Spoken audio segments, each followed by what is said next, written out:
Good evening, everybody. Welcome to School Psych Podcast. I'm Rachel. I'm a school psychologist working in Maryland, and I'm really excited tonight to have a guest on talking about stats because I'm a stats nerd.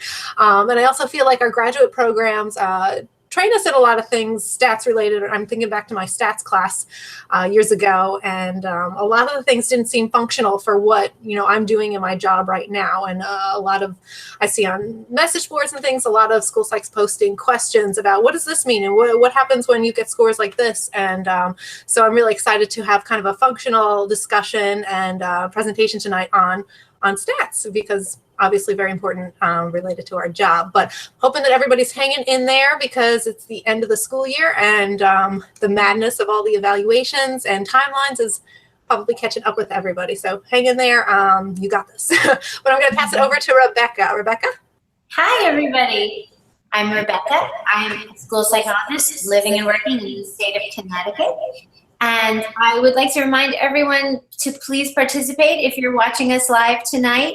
And you can do that if you're watching us on YouTube, you can participate by signing in to your YouTube account. And there's a chat box on your right. We're looking forward to the conversation and feedback from you on YouTube. And also, if you are on Facebook or Twitter, you can comment on either Facebook page, School Psyched podcast page, or School Psyched Your School Psychologist, using the hashtag Psyched Podcast on Twitter. And you can comment right in messages if you want to privately message me, or just on the page as a visitor post or comment. I'll be looking out for you tonight. We're so excited to have Dr. Beaujean tonight, and we're going to have Anna introduce him and tell us a little about him. Here's Anna. Thanks, Rebecca. Hi, I'm Anna. I'm a school psych in New York State, and I get to introduce our wonderful guest tonight. Dr. Beaujean joined the Psychology and Neuroscience department in 2017. Prior to joining, he worked at Baylor University's Educational Psychology department, where he created and coordinated the qualitative methods, specializations for the doctoral and master's programs. In addition, he contributed to the school psychology program and served as the program coordinator for 2 years, where he developed the program's doctoral specifications.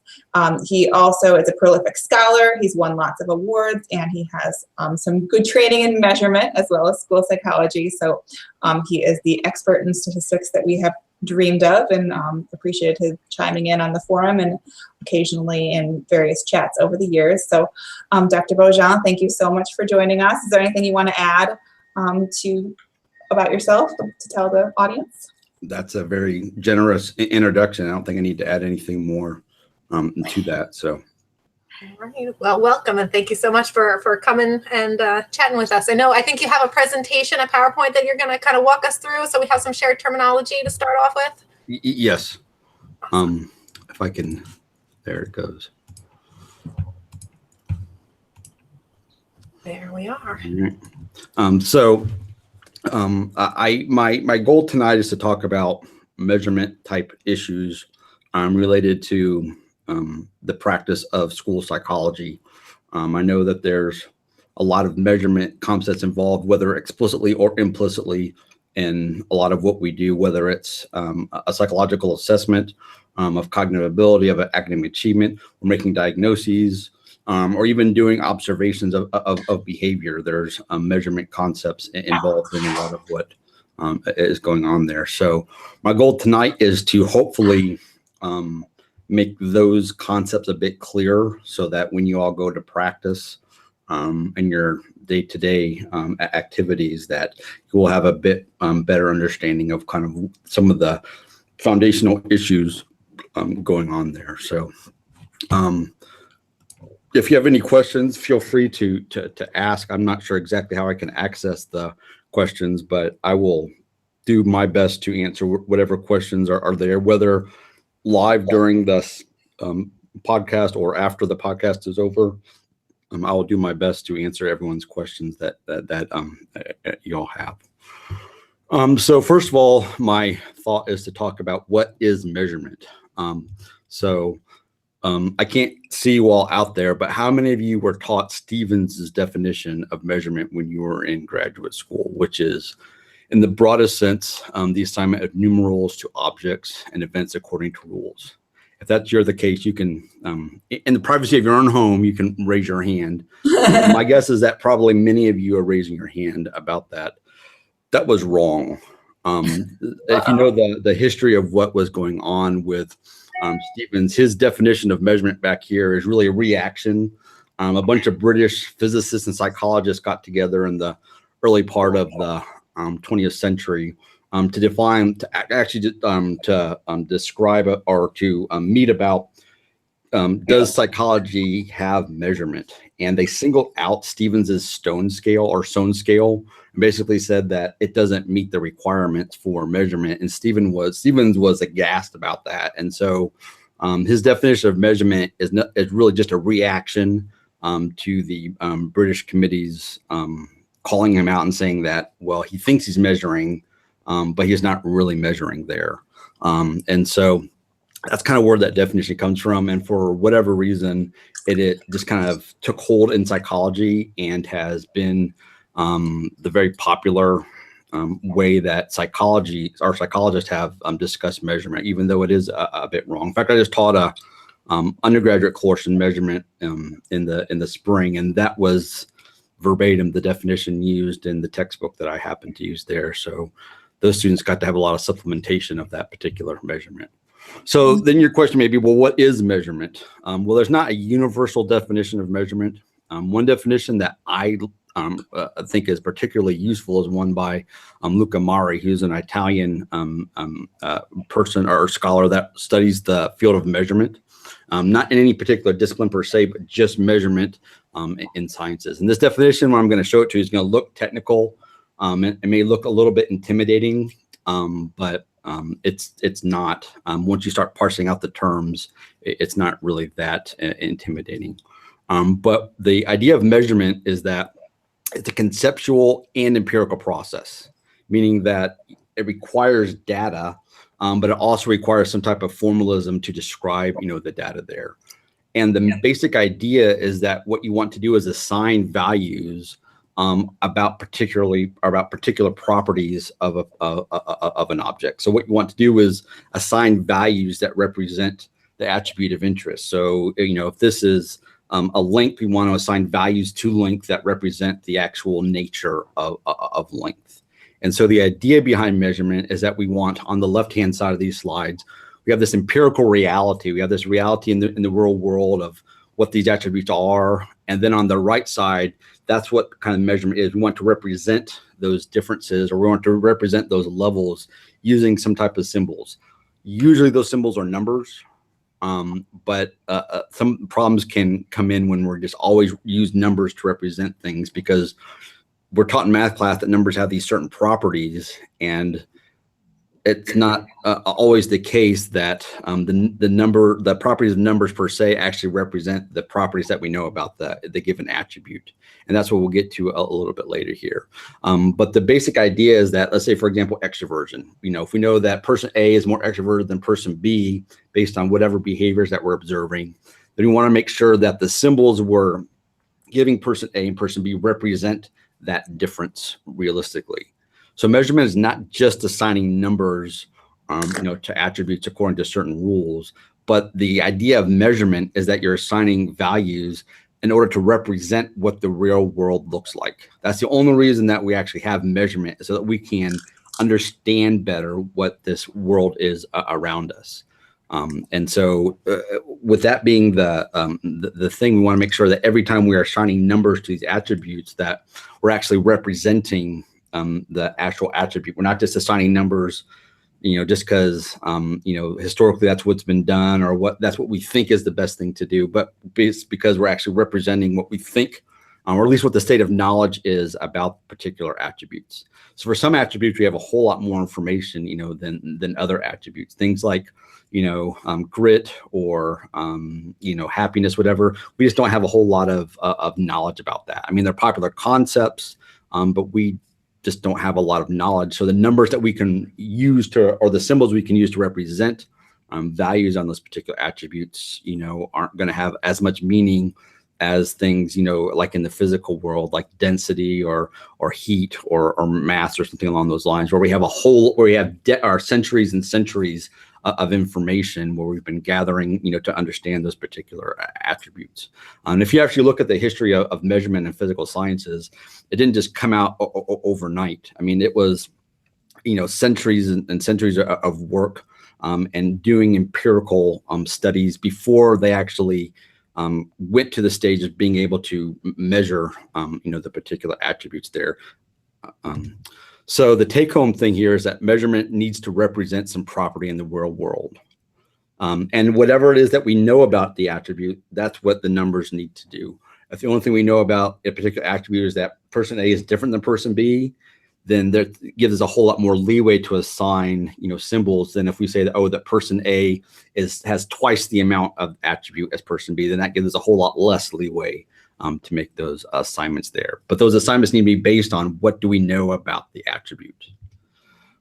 So as another kind of reckoning back to your training in graduate school, how many of you were taught Thorndike's notion that whatever exists exists in some amount? To know it thoroughly involves knowing its quantity as well as quantity. Again, in the privacy of your own room, you can, raise your hand if that is something that was kind of embedded, into your particular program there. Again, that's not correct. The idea that everything in psychology or everything around us is quantitative is probably not the case. Or if it is the case, we don't have evidence or proof that it's the case at this point in time. So the idea with measurement is that we need to first, before we actually assign numerals, we need to do experimental work to understand what is the nature of this attribute. Is it quantitative? Quantitative, and I'll get to a little bit of definition of what quantitative is in a minute there, but quantitative and qualitative properties are not interchangeable. And one's not necessarily better than the other. The idea just being that whatever the nature of the attribute is in reality, that's what our numbers need to represent in order for us to actually have a good representational measurement system there. So it could very well be that some certain psychological attributes, they're not quantitative. Only thing we can say is that person A is different than person B. Or perhaps person A has more of something than person B, but we don't necessarily know, how much more. We just know that there's more to it there. So for something to be quantitative, there has to be two particular properties. And a German philosopher by the name of Holder kind of set these out, a good century ago. And for something to be quantitative, there has to be order to it and additivity. Order meaning that, this is larger than this is larger than this. But additivity meaning that you can actually add the levels of the attribute. And so, if you have 2 plus 2, it actually equals 4 at the end there. We're really good in psychology about saying that, this particular level of an attribute is more than this level. We're pretty good about getting orders of things. We're not good at all about saying with the additivity property there. So if you think of academic achievement, so someone has an academic achievement score of 75 on the Wyatt or Kaufman test, whatever, and then if they earn, if they do something and now they have, they get 15 points, does that now mean that they have, 90? I mean, can we add the level of attribute? Like we can with length or mass or weight, whatever, and we simply can't at this point with the units that we're using. We can't show that these attributes actually have any sort of additivity, to them. So, if I have 12 units of extroversion and, I go to a party and someone is telling me the great things about, interacting with others, do I get 5, units of extroversion and now I'm, that much more extroverted? No, I mean, our psychological attributes just don't work that way, or at least our measurement of them at this point doesn't work that particular way. So the question, about is a particular attribute quantitative or not is, do we have empirical evidence to show that? And for things like temperature or mass or length or whatever, before they actually were assigning numerals, in the measurement, they actually did the empirical work to show that not only are there orders, but there actually is this additivity to the measurements. And then from that, then they went to start, adding or start representing those attributes through numbers. All right. Just talked about that. Now, that doesn't necessarily stop us from using numbers. If you want to use numbers to represent attributes, you can use whatever numbers you want there. So if you want to say that, this is, represent a level of 17 and this is 25, whatever, you can use numbers, even if it's qualitative, you can use numbers. There's no numbers police that's saying, oh, this is the proper use of numbers. This is not a proper use of numbers. I've never seen the numbers police. And if you get arrested by the numbers police, I apologize in advance because I've never ever seen such a particular entity. But you have to realize that if you're using numbers to represent attributes that aren't really quantitative, that the numbers aren't going to have the properties that we learn that they have, in elementary and high school. So, for example, I can symbolically represent the attribute of biological family by assigning, if it's a cat or the feline a 1 and dogs or the Canidae a 2. And we know from math that 2 is twice as much as 1, but with this particular representation of this attribute, that doesn't mean that dogs are twice as much of a family or twice of whatever this attribute is more than cats. So we can assign numbers. There's nothing stopping us from assigning numbers. We just have to realize that the numbers we're assigning don't necessarily have all the properties of numbers, that we learned about in all of our math courses. All right. So again, the take home here is without first understanding what the nature of the attribute is, and that's just through some, basic empirical, research to understand what is this nature of food reasoning, what is the nature of processing speed, whatever that is. What is the nature of visual spatial, rotation? What is the nature of these particular attributes? What's the nature of extroversion, of empathy? Unless we have empirical, work there, it's going to be very, very difficult to represent accurately those attributes with numbers because we don't necessarily know what the exact properties of these attributes are. So that's a good take home there. A few other things in this measurement little module here. First are units. A measurement unit is a quantity for a specified magnitude. That sounds a little bit, abstract here, but anything that can be measured, there's a unit for it. So time, seconds, length, meters, mass, grams, all things that, have actual measurements to it. There is a unit that goes along with it. And there's a whole worldwide organization, the Bureau of Standards that keeps the list of all the units around for any type of measurement. And the nice thing about that is that if I'm measuring length here in the US or someone's doing it in France or someone's doing it in Russia, we all have the same definition of what, what a meter is, of what a second is. So because there's that standardized unit. So no matter who's measuring the attribute, the units are the same. Now, what we do in psychology often is we count.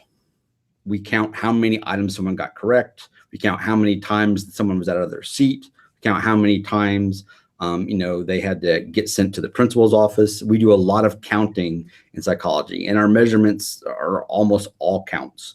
How many times did they circle the correct answer in 10 seconds? It's mostly counts. But counts are not units. There's no standardized unit when we're counting. Counting is fine. There's nothing wrong with counting. Counting can give us a lot of clinical information. If Johnny, is getting out of his seat, every minute, and I do an intervention and he's still getting out of his seat every minute, that's good clinical information. I know that my intervention has not worked because I got the same count, but that doesn't necessarily mean that I'm measuring any particular attribute in Johnny by doing that. So measurement requires that there should be some type of quantity as well as there's some type of unit involved as well. All right. And so then the last little part of this measurement module are scales. What are measurement scales? These are the common ones talked about in most introductory measurement course. There are more than just these, but these are the common ones talked about. And what I really want to hit on is the difference between the second and third one here. So nominal means that two attributes that don't have the same symbols represent different attributes. So for example, if if two people are playing basketball and some person has a number of 23 and some person has a number of 34, I know that those are two distinct players. They're not the same player. We kind of know what nominal are. Ordinal means that the numbers that or symbols that we're using, if the number is higher, it means that there's more of the attribute than if the number is lower. So if someone has grit of 27, it means that they have more of this grit than someone who has a grit score of 12. I don't know how much more. I just know that there's more of it in that first person than there is in that second person. Interval, on the other hand, it's not just orders of the numbers, but it's the differences in the numbers that make a big difference. So if the difference between, let's say, B and A, say equal the difference between E and D, then it means that B and A and E and D represent the same differences in the attribute. And I'll get to an example in a minute when we talk about this with fluid reasoning. And the question we need to ask ourselves, when we're measuring things in psychology is, does this make sense? Does this particular definition of an interval scale, does that map onto what we know about measurement, with the particular things that we're assessing? And then the last one is ratio, and that means, if A divided by B equals 2, then A represents twice the amount of the attribute as B. I don't think anyone is arguing that what we're doing in psychology is actually ratio measurement. It's very hard to say that, oh, Johnny has twice the amount of grit as Susie. I don't think that that's a big area of contention. The area of contention is usually around, are the numbers that we're representing ordinal or are they interval?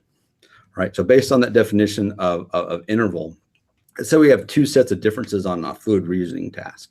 The first one, is 100 to 110. The second one is 50 to 60. All right. Then we get two intermediate values in between those two sets. So we get, a value of 105, which is between that 100 and 110. And then we get a value of 55, which is between that 50 and 60. Now, numerically, the 110 to 105 is the exact same numerical value as 60 to 55. 5. No one's going to argue that those numbers aren't equivalent. And likewise, 105 to 100 and 55 to 50, they're the exact same numerically. But does that imply that the difference between 110 and 100 on a fluid reasoning score, let's say like the matrix reasoning or what have you on the Wechsler scale, is the exact same difference in the attribute as the difference between 60 and 50? I think most of us would say that the difference between 100 and 110 is probably relatively minimal. There's not, that typically is right in the center of the mass of the normal distribution, and or for at least for IQ scaled scores. And so, it's very easy to have, a difference of that size. But when you get out to the extremes, a difference between 50 and 60 it takes a lot more to have happen. And so it would be a hard press to argue that the difference between 110 and 100 is the same as 60 and 50. But that's the very definition of an interval scale, is that no matter where you choose the numbers at on the whole, from the lowest to the highest value, that if the difference has the same number, so the difference is 10 units or 5 units or 7 units or 3 units, whatever, that has to map onto the exact same difference in the attribute. And that's where the psychology is struggling right now with a lot of the attributes that we want to measure.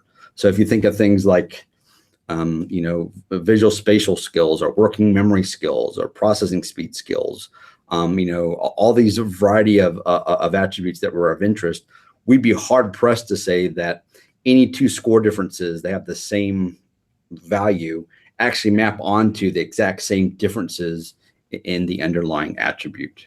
Now, if we could prove that, and there are ways to prove that, I won't get into that tonight. There are ways to actually prove that this difference actually occurs. Then we'd be fine as saying that yes, the numbers that we're getting from this particular instrument, they're on an interval scale, and we're free to proceed as if that the differences are equal across the whole range of scores. But until we get evidence that says that on this particular instrument, the numbers that we're assigning actually form an interval scale, we probably need to be a bit cautious and say that, well, we don't quite have this evidence yet, so let's be a bit more conservative in our interpretations about score differences. All right, right now would be the time where I'd ask for questions, but since I can't really see anybody raise their hand or what have you here, I'll continue on unless there's any particular like alert, like, oh, this is a major question that people want to ask or what have you there. I know that I've got some questions, but I think I want to wait until you're proceeded more, because I'm wondering if you might answer some of those as we go. Oh, okay. All right, then I will continue on. So having a little bit of a foundation of at least getting a little bit better understanding of what measurement is, now let's move on to some issues with test scores. All right, so I'm going to talk about different types of test scores, or at least different types of ways that we use to represent test scores here. So John Flanagan wrote in one of the first editions of the educational measurement textbook that the National Council on Measurement and Education publishes, that test scores are meaningful and valuable only to the extent that they can be interpreted in terms of capacities, abilities, and accomplishments of practical significance. So test scores are only meaningful if they have some type of usefulness to them, is what he was arguing here. And so with kind of that idea in mind, I'm going to define a few different types of scores that we can get from tests. A raw score is the value obtained after scoring an instrument. We are probably all pretty familiar with what a raw score is. Number of items correct, number of errors made. They also include the ROSH or IRT scores, so like the W score on the Woodcock Johnson, I would classify under a raw score. Likewise, the ability score on the DOS2, which I think is under revision now, so maybe the DOS3 when it comes out as well. But those would all be what I would consider raw scores, because those are the initial values obtained after scoring the instrument. The difficulty with raw scores, at least for most psychological instruments, is that there are no units to them. Most of the time, they're just counts. So they have no meaning outside of a particular instrument. If I was using a ruler, I could use Joe Smith's ruler, or I could use Jane Smith's ruler. And if I'm getting a value of 1 inch here, 1 inch there, well, there have units there, and so the scores are pretty much interchangeable across instruments. That's really not the case with psychological instruments. If I get a 10 on instrument A and I get a 10 on instrument B, those raw scores really don't have any comparability between instruments. The interpretation is based within the instrument where I got the score. So as an example here, if I answered 8 forward items correct and 6 backward items correct on the digit span task on the Webster scale, I get a score of 14. What's the interpretation of that? Has absolutely no meaning. I got a score of 14, has no meaning outside of that particular subtest on that particular instrument. So I really could, if I got it on a whisk, I really couldn't even translate that over to the WACE or the WIPSI, because the score is very much dependent on the particular instrument where that score is obtained. And that's the nature of raw scores for most psychological instruments here. What raw scores are good at, they can rank order performance. I know that person A's score was less than or equal to person B's performance. Raw scores are excellent for that because they're counts. And so, we're very good at saying, oh, this score is larger than this other score, meaning that likely this person's attribute is less than or equal to this other person's attribute there. Beyond that, they probably don't have a whole lot of other uses.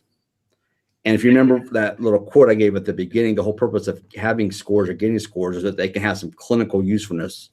And so counts can be useful, but they're not measurement and they're not comparable. What we really want to do is to have meaning into these scores. If we're not going to have units for the scores, then at least we need to have some type of meaning to them.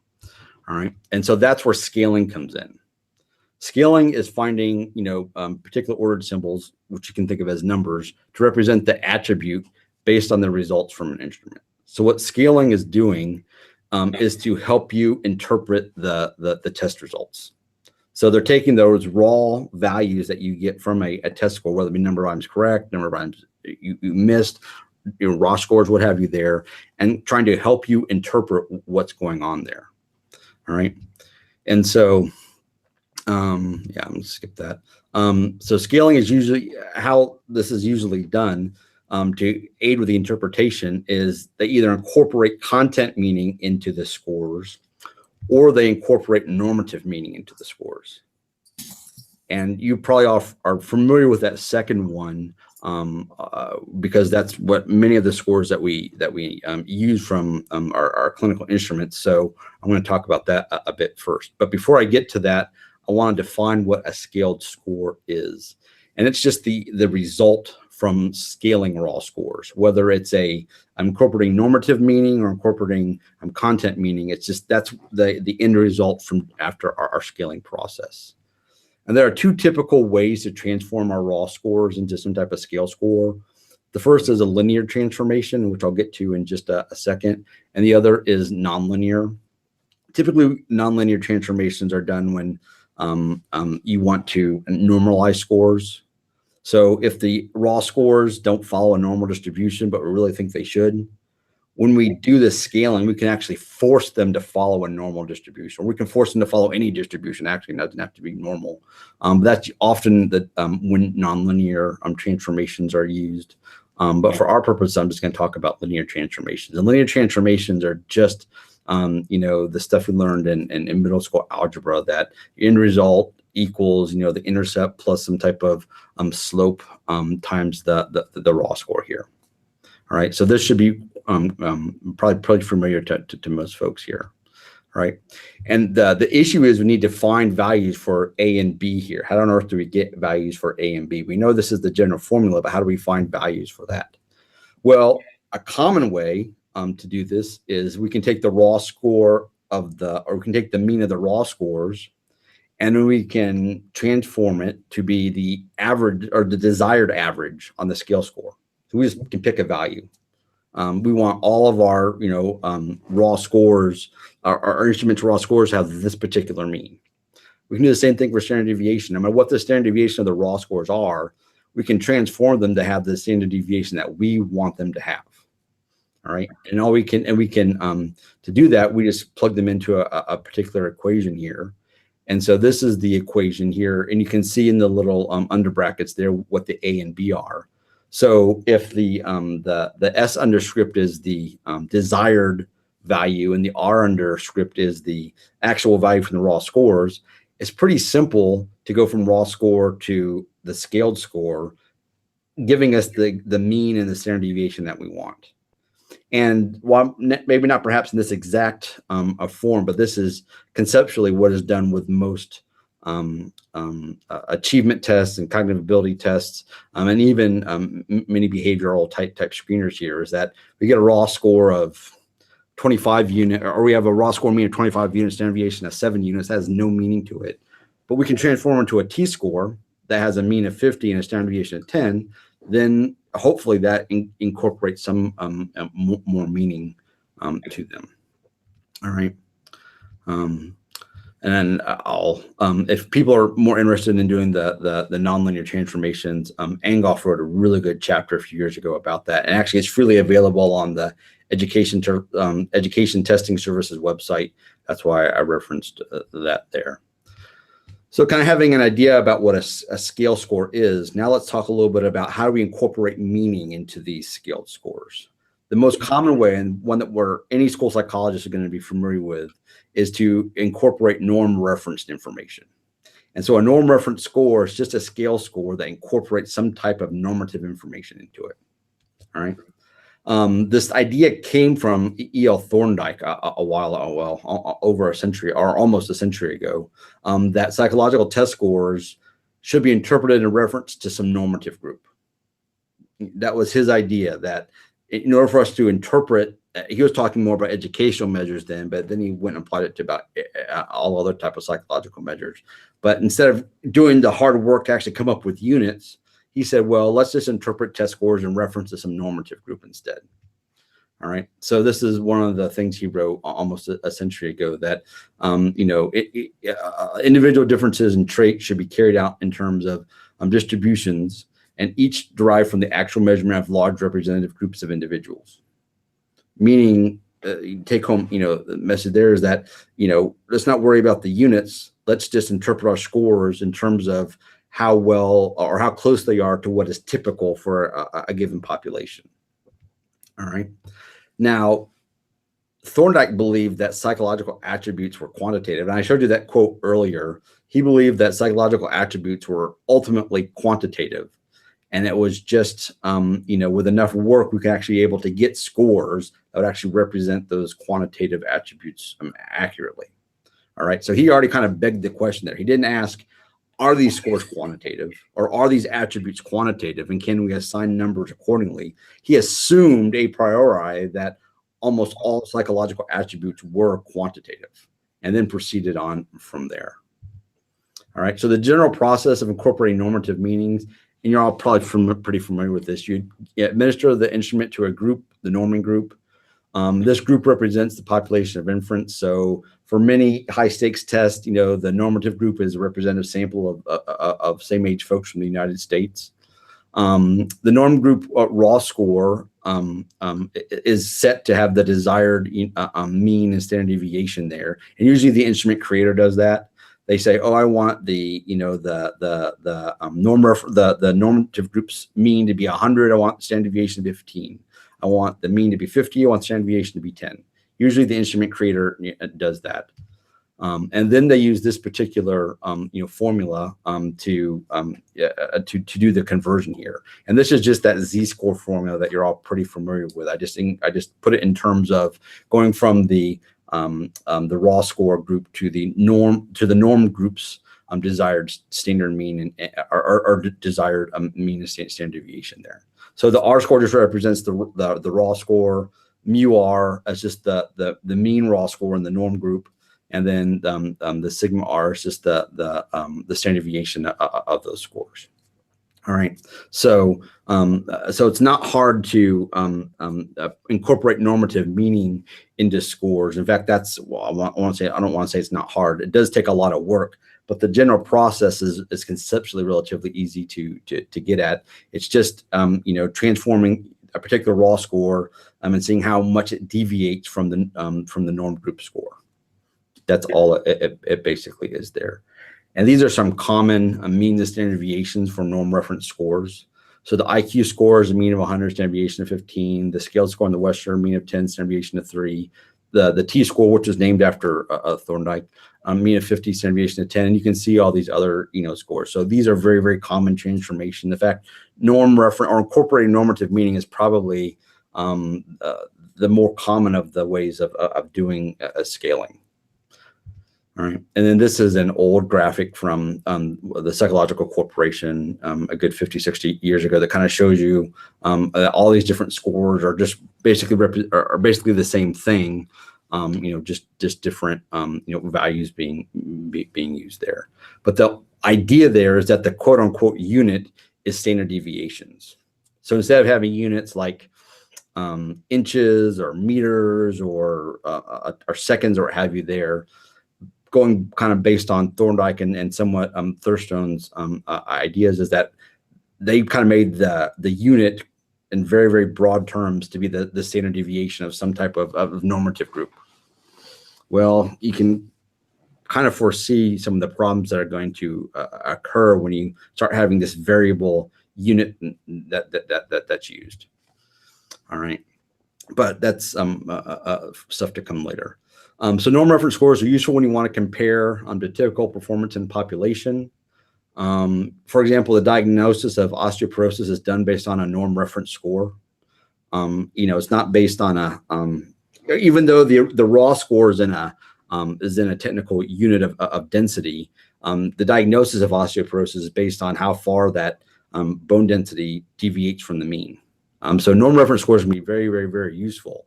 The problem in using norm reference scores is that something gets lost. And the thing that gets lost is the relation between the score and the actual character of the attribute that the score is trying to represent. Because there are no units, all we're doing is just saying how far does this particular value deviate from the average value. So we've actually lost, well, what particular units or what does this particular score tell us about the level of the attribute that they're trying to represent there. So it's very possible to be average, to get a score that's average, yet have quite noticeable functional deficits. So an example here, you said Janet is, 7 years old and in second grade. So she's at the younger, boundary of second grade. She has difficulty, sounding out and reading 3-letter words. It doesn't have a really good fund of sight words. So when she takes the Woodcock reading mastery test or some other type of test that has letter word identification in that, she gets a score of 86. All right. Well, compared to her same age peers, her letter word identification is pretty average. But that doesn't mean she doesn't have some pretty functional deficits. The reason why her score is average is because if you look at, the 7-year-old scores on this letter word identification, they're all over the place. And so there's a lot of variability in this score for this particular age group. And so even though Janet has a pretty noticeable, deficit here, her score is still going to be in the average range because there's lots and lots of variability in scores. And this idea actually comes from Richard Woodcock, who wrote a really nice chapter a few years ago, and he was kind of talking about, the zone of development scores on the Woodcock-Johnson as well as the RPI. When outside of psychology, when folks have problems, when they're classified as having, a disability or what have you, it's usually based on having a deficit in a particular attribute. So if you're classified as, having a visual impairment, it's because you have problems actually seeing things. Or if you have, classified as having a handicap and hearing, it's because you have difficulty with the oral performance there. It's not because your score is below some norm referenced, value there. On the other hand, most of the things we do in psychology when we're doing diagnosis, they're based on, these norm reference scores. So having an IQ score that falls lower than 3% of the population is part of the definition of an intellectual disability there. And so his idea was that doesn't make a whole lot of sense, that we're making diagnoses based on statistical fiat rather than saying that they meet some functional deficit or they meet some functional a level of a particular attribute there. All right. So the take home here is that a singular reliance on norm reference scores and interpreting psychological instruments can be problematic. The other way to interpret or incorporate meaning is to incorporate content into the scores, or content meaning into the scores. This is somewhat done in the test that we use today, but it's really much more of an add-on to describe norm reference scores. Binet kind of pioneered this in his 3rd edition of the Binet-Simon, where he said, oh, this is an average level, this is a below average level, this is above average level. And we see these all over the place in our norm reference scores, today. So those are just kind of add-ons. They're not really describing functionally, what this score represents concerning the attribute. And so those type of adding content meaning are quite arbitrary. Some better examples of that are some academic achievement scores do this. Adaptive living scores can do this. There's some of them that are pretty decent that say this score represents this level of deficit. All of you have taken a licensure, or most of you have taken licensure exams. And so those scores are usually content meaning scores, meaning you've passed or you have not passed. So that gives meaning right away. If I have a score of 60, I've passed, that has some meaning to it. Or if I get a score of 55, I have not passed, then there's content meaning into those scores.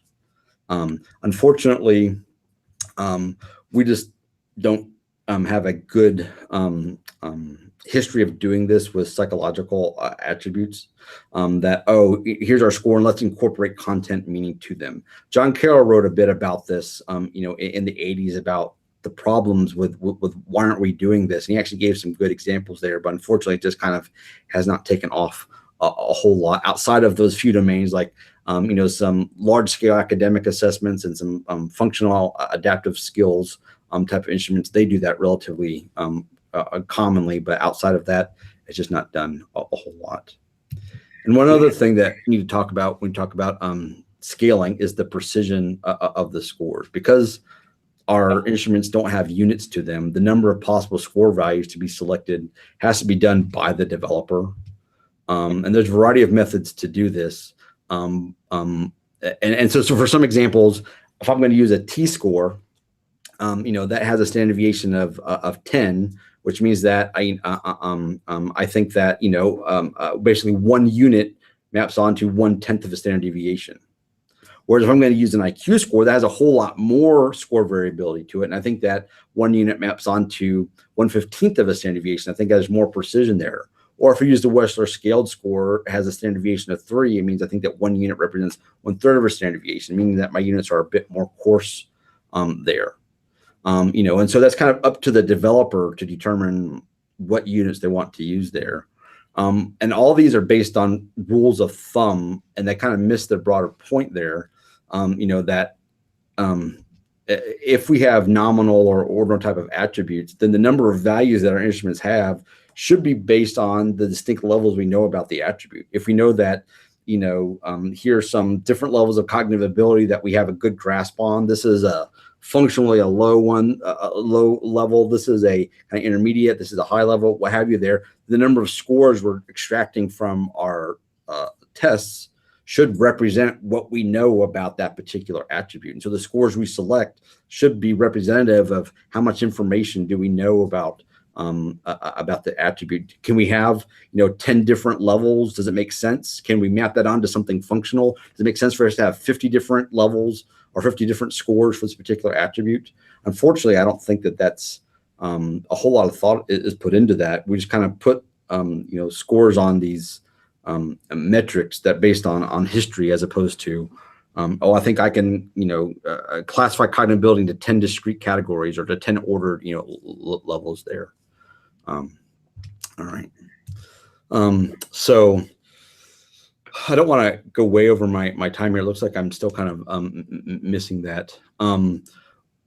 Should I take some questions now, and then maybe the rest of the slides would pick up on some of the stuff that that folks may ask some questions about, or would it be better if I? Yeah, I think that let's maybe take some questions, and maybe we can convince you to come back for a part 2 or something if we need to get to some of the other slides, just because I know you've got a lot of good information, but I also want to give people chances to pick your brain a little bit. Sure. We had a little bit of a sidebar going, and I know that Rebecca posted a comment that I thought, and we've had a couple comments, but Rebecca do you want to kind of paraphrase what you were saying there as far as, do you know what I'm talking about, Rebecca? Yeah, sure. I was thinking about, you mentioned measuring characteristics like grit, and it just made me think of, the grit scale is self-assessment. So people have to answer all these questions and say how well they believe they persevere. Do you think that self-assessment in general is problematic, even if we agree on the definition of grit? If I make a very operant definition of what I think grit is, and then I ask you how much of it do you think you have, do you think that's still not a quantifiable variable? Is it quantifiable? Probably not. Is it something that could be clinically useful? Perhaps. But we should probably think of self-report instruments, for the most part. There are some probably exceptions to this, as stopgaps until we can get better ways to get at the attribute. That's a major issue in personality assessment in general, is the accuracy of self-reports. Right. If you look at the correlation between self-reports and parent report and teacher reports and significant other reports, they're not terribly high. They're just, and for whatever reason that is, that just doesn't give me a whole lot of confidence that whatever attribute the self-report measures are getting at is probably not the same attribute that parent report or significant other report or other reports are getting at. What about something that is sort of subjective anyway, like suffering? If I'm measuring how your perceived depression, would that be different? Again, clinically, it may be useful. If we're actually talking about measurement aspects, suffering would be something very hard to actually define technically. It's one of those slides I haven't got to yet, but that would be what I would call like a common garden kind of concept, meaning that that's an idea that's kind of out. It's not specifically defined by psychologists. Like, here is the definition of what suffering is, and this is how suffering is being measured. Mm-hmm.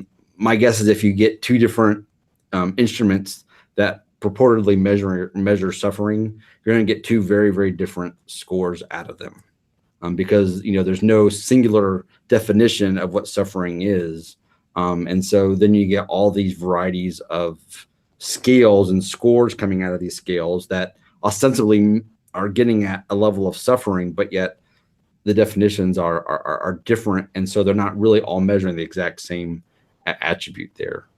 And again, not just suffering per se, that's just indicative of many particular attributes, is that we kind of use these, and that's part of the nature of what psychology is. I mean, we come up with these, many psychologists study these things that are of large interest to the population, things like happiness, joy, suffering, anxiety, whatever, and we kind of use these popular definitions of these terms, and without bothering to come back and say, well, let's have a technical definition of that includes how it's actually going to be measured and represented, so that if I'm measuring suffering in my lab and I get a value of 7, I know that at your lab and you get a value of 7, it means the exact same thing. We don't have the issue with length. If I tell you I measured a table at my lab and it's 6 inches, and you measured a table in your lab at 6 inches, there'd be no question about we have a table of the exact same length. But if I get a suffering score of 12 and you get a suffering score of 12, we're probably going to have an argument about who's suffering more. Gotcha. Okay, so I'm just trying to kind of work my brain through some of the things that you've been talking about. And I want to kind of summarize real quick and then see if I have it right. So when we're talking about the ordinal and the interval, so if there's debate about, standard scores in reference to psychological assessment and whatnot, if there's a debate as to, are they ordinal or are they interval? Yes. And say, we go more conservative and say, okay, we have the evidence to say they're ordinal. We don't have the evidence to say they're interval. Then that sounds super problematic, because we do a lot of score comparisons, and really we're potentially comparing a rank order as opposed to like scores that can be compared. So, yep. So that's a, do I have that right? That's a huge issue, right? Huge issue. Anytime you're looking at quantitatively comparing scores, or looking at score profiles, that's a major assumption, is that the difference between 10 and 20 means the exact same thing as far as the attribute goes as a difference, at say 100 and 110. That's a major assumption that could be empirically investigated, and we could actually, see if there's evidence to prove that. They've done that, with temperature. They've done that with many other attributes. It is possible to do. They've done it with density, and density is like a latent variable. It can't be, directly measured. It's just psychology has, for the most part, eschewed that particular topic, and they've not chosen to. There are a few folks in mathematical psychology that have been trying to do that with, psychophysics, but for the most part, we've just decided to ignore that. Can we actually prove that our attributes, or that our scales are actually interval? We've just decided to assume that they are, and act on that assumption. So there's ways to prove this, but we're just not doing it. 100%. Patrick Supps over at Stanford wrote some seminal stuff in the 1940s about conjoint measurement and some ways to go about actually. It's not easy to do, but go about, for things that you could call latent variables, things that you can't. Not things like length and extensive measurement type of things. You can actually mathematically show that the particular attribute does have a quantitative structure and can be measured through an interval level scale.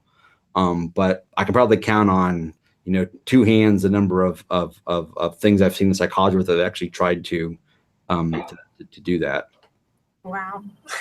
That's just, I mean, that would flip, if that turns out that it's ordinal, like that would flip everything kind of on its head. I feel like that's really important. Where we need to, somebody needs to get on that. I don't know. Joel Michel wrote a fantastic article a few years ago called Alpha Binet and something about heterogeneous orders. And that's exactly what he talks about is what happens if our scales are just ordinal and we can't do any better than that? What are the, clinical sequelae that are going to occur, because of that?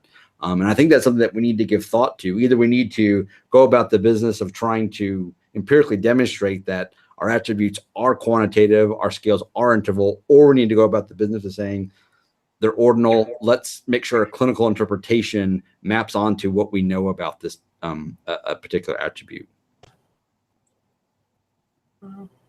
So we have a couple viewer comments out there. Someone said, I think that's why it's important to cross-reference test scores with other information, background info, observations, grades, etc. We try to quantify qualitative information. And that same guests say they usually give subtests in the area of concern from 2 different measures to limit the effect of the difference in basal and ceilings, like the ceiling of the WJ4, achievement versus the Y at 3. So I guess we also have heard from previous guests that, scattered doesn't matter, like interpreting and giving all sorts of tests and like.